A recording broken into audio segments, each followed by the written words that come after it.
Salut les amis, alors petit instant promotion avant de commencer la vidéo et rentrer dans le sujet qui vous importe.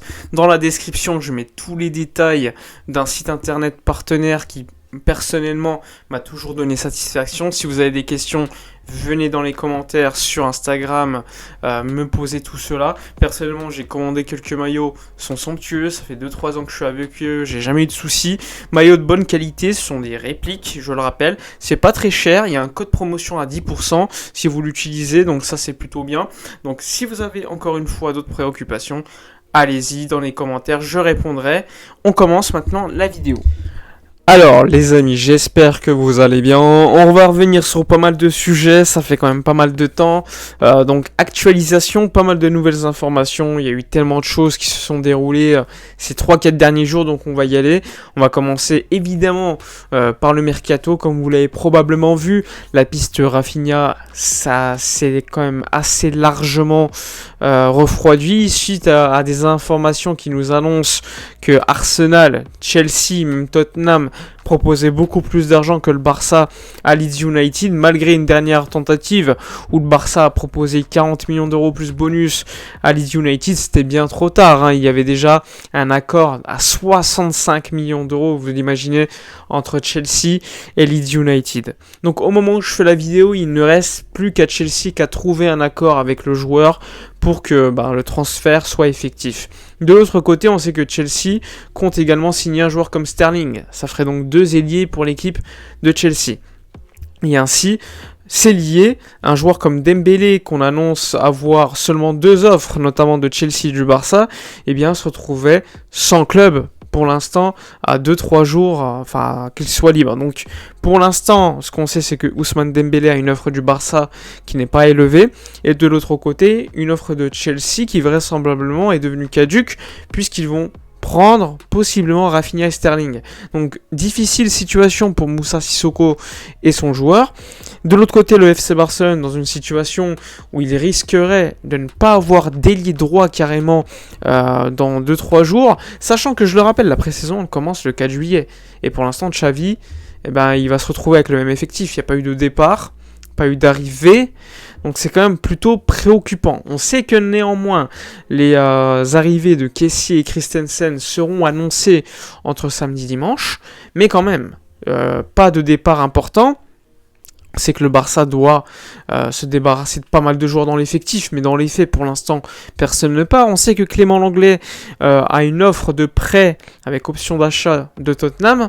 Il doit encore accepter, mais probablement un départ de Clément Lenglet lors des prochains jours vers l'Angleterre.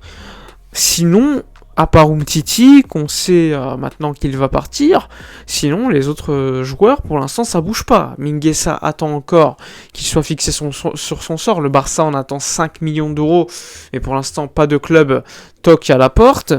C'est très très compliqué quand même. On sait qu'il y a encore Frenkie de Jong, il y a un accord entre le Barça, un accord.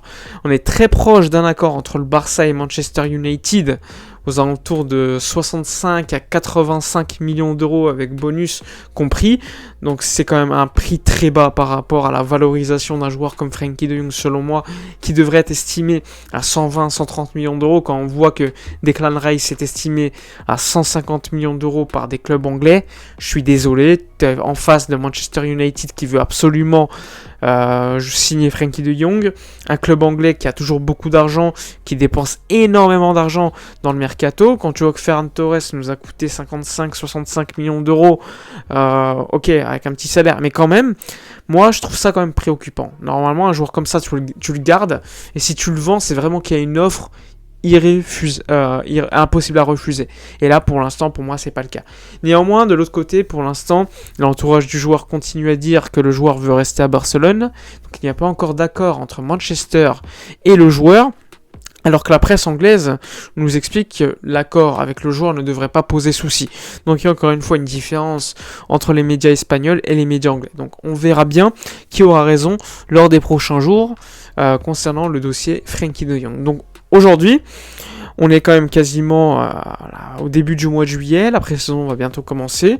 Le trophée Joan Gamper qui aura lieu début août devait jouer contre la Roma, et bien la Roma a annulé sa rencontre, son arrivée pour ce match suite à un calendrier, donc ils devront payer une sanction financière pour eux, ils devront payer le Barça qui cherche donc un autre club, normalement ça pourrait être le Milan AC, donc on verra lors des prochains jours, prochaines semaines, les annonces qu'il y aura. Et surtout, comme on est le 30 juin, il me semble demain, eh bien on se retrouve dans une situation où le Barça, contre la montre, se dépêche d'avoir un accord pour les 10% des droits TV. Rappelez-vous, le Barça, pour finir l'exercice comptable en positif, doit absolument trouver de l'argent. On parle aujourd'hui de 125-130 millions d'euros de trous.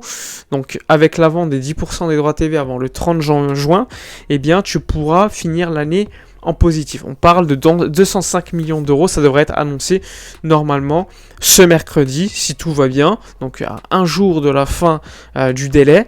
Ça serait pour le fonds d'investissement Sixth Street, donc un fonds d'investissement qui est également investi dans une société comme Spotify, qui a également acheté les droits d'exploitation du Santiago Bernabéu nouveau, je le rappelle, qui va ouvrir lors des prochains mois.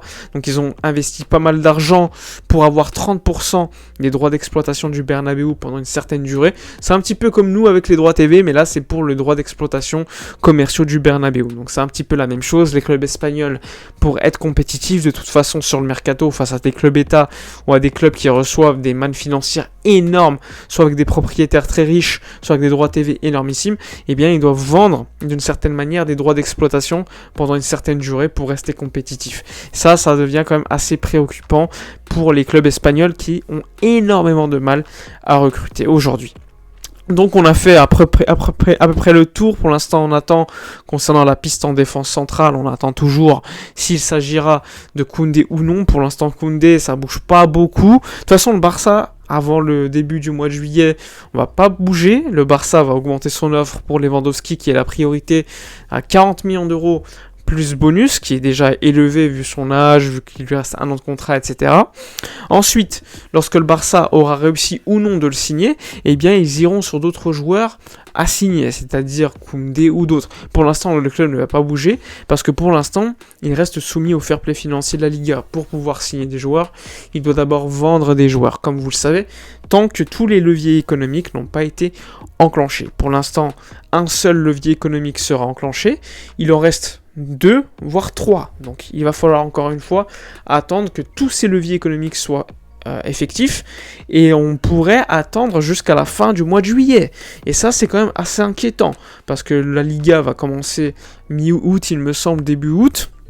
Et en plus, tu n'as pas forcément tous les joueurs disponibles que tu veux à ce moment-là. Regardez Rafinha, regardez d'autres joueurs qu'on pistait, eh bien les pistes se sont évaporées parce qu'ils ont pas voulu attendre. Donc ça aussi, c'est quand même une mauvaise gestion à mon avis. Si tu enclenches les leviers économiques, fais-les une bonne fois pour toutes, au lieu d'attendre que les joueurs en fait signent ailleurs. Donc ça c'est encore une fois une nouvelle problématique qui entoure le FC Barcelone. Mais bon, on verra bien la décision. Personnellement, mon analyse de la direction, je le ferai le 1er septembre, même si j'ai déjà quand même quelques avis concernant leur travail pour l'instant, depuis leur arrivée ou encore dans le mercato, mais on attendra la fin du mercato pour en parler un peu plus longuement, plus précisément, etc. Espérons qu'ils ne fassent pas la même erreur que l'année dernière, on s'est retrouvé avec un effectif catastrophique au début de la saison. Enfin bref, on a fait le tour. Dites-moi dans les commentaires ce que vous avez pensé de tous les sujets abordés. N'oubliez pas, comme d'habitude, de vous abonner à la chaîne, de liker, commenter, partager. Toutes les informations pour les maillots dans la description. Personnellement, j'attends Pedri numéro 8 pour le prendre, et évidemment le maillot or qui est magnifique, à mon avis, qui va faire vendre, je pense qu'il va être beaucoup vendu parce que c'est un maillot qui est assez hors norme, qui change de la norme, et franchement ça fait plaisir de voir de beaux maillots cette saison. Enfin bref, je vous dis à la prochaine, et d'ici là, comme d'habitude, portez-vous bien.